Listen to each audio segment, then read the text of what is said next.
In a desert region of the southwestern United States, in the Rocky Mountain Plateau, live the Navajo Indians. The Navajos call themselves Dine, the people. Their horses, formerly used to carry them to battle, they now ride peacefully about their reservation. We follow the gaze of Tasca, a Navajo youth, and we discover a shepherdess with a herd of sheep and goats. Around their herds is centered the life of the Navajos, even as Tasca's interest today seems centered about Alnaba, the shepherdess. Alnaba is herding her mother's flock and hers, for among the Navajos, women usually own the flocks. Tasca and Alnaba are betrothed. Alnaba and her little sister go seriously about their work. The sheep and goats are of great value to them for their flesh and their wool. Each evening the flock is brought into the corral. Two sides only of this corral need to be fenced in. Alnaba's family is living in its winter hogan, built of logs and dirt. Within the hogan, Alnaba and her mother are preparing the evening meal. Mutton stew will be featured. Her father repairs a saddle for his favorite horse. Alnaba's education for life is nearly finished. Learning to cook and make bread is a leading feature of it. There is a stove for heating and a fireplace in front for cooking. Tasca, too, has work to do at this season of the year. He must help his family with the corn harvest. Here he collects the ripened ears from the stalks in the field. In the dry Navajo land, corn is planted deep in the moist sand, many stalks in a hill, and the hills spaced far apart. Corn is almost life itself to the Navajos, one of their main sources of food.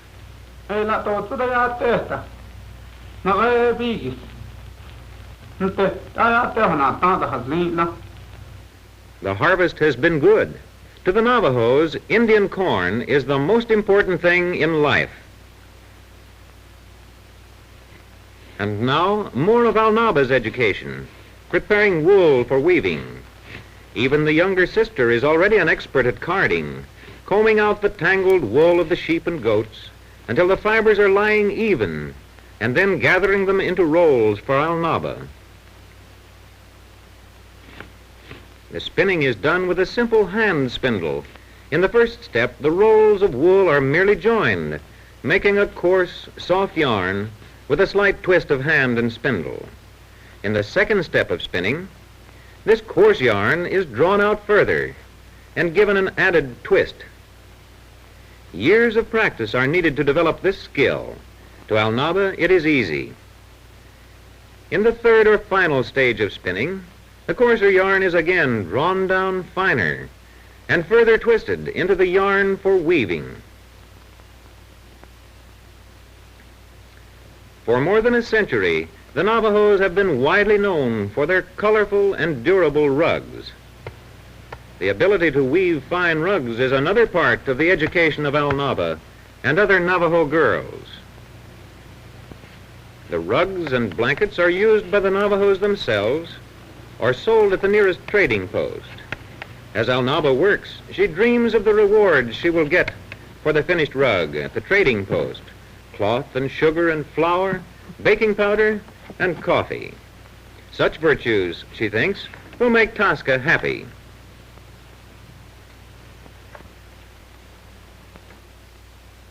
And Tasca himself, we find, is thinking of Alnaba. He has just arrived at the hogan of a famous silversmith of the Navajos.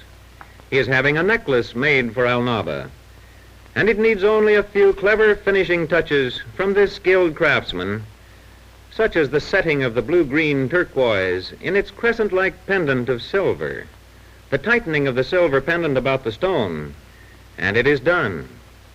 A beautiful necklace of squash blossom design, symbol of fertility. For a long time, Tasca has saved this valuable blanket and this soft, tanned hide of deerskin, which constitute the final payment for the necklace. Careful inspection by customer and craftsman indicate the exchange is satisfactory. A final phase of study in Alnaba's preparation for wifehood and motherhood. The infant brother has been strapped to his cradle board long enough. Alnaba has learned how to minister to all his wants. And now an evening of gaiety, a tribal dance.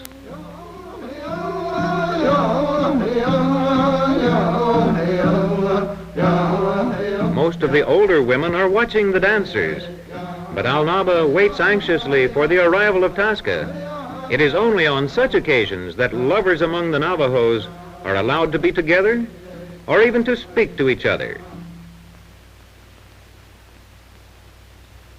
At these dances, Tasca and the other boys merely look on instead of choosing their partners. Among the Navajos, it is the girls who choose their partners for the dance.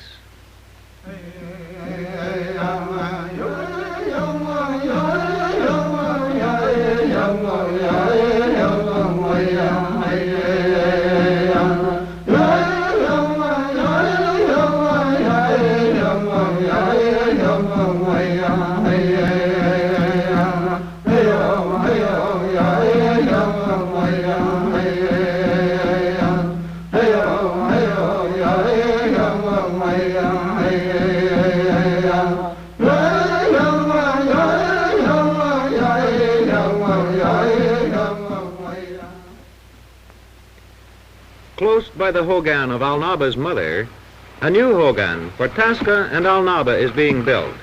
Her father directs the construction.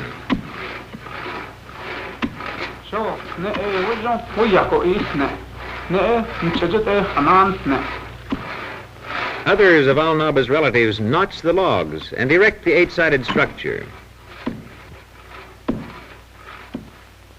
There comes a day when nearby tribesmen begin to gather at the hogan of Alnaba's mother. On foot, on horseback, and by wagon, the procession streams in.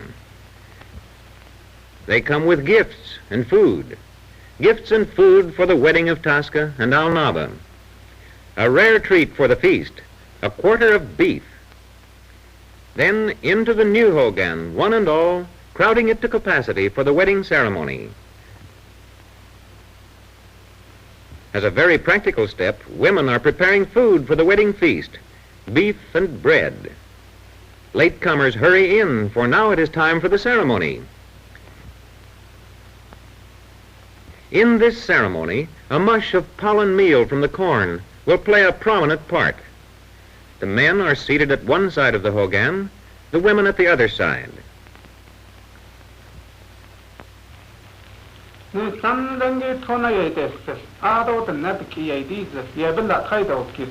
Water is precious. Water is pure.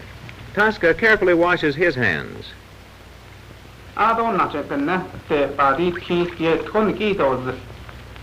More water into the gourd held by Tasca. And now, Alnaba washes her hands.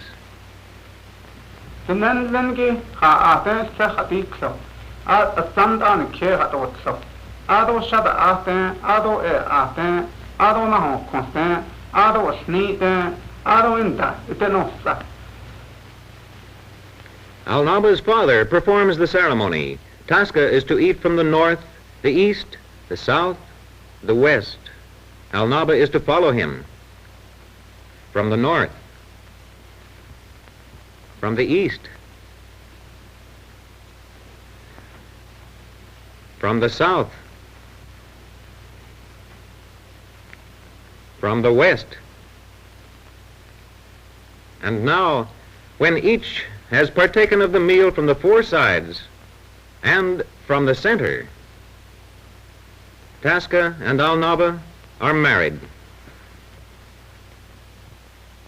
The ceremony is over. Tasca and Alnaba are man and wife. The hungry guests begin partaking jovially of the wedding feast. Roast beef, bread, served willingly by those in front, to the others ranged in back of them. Beef and bread and coffee.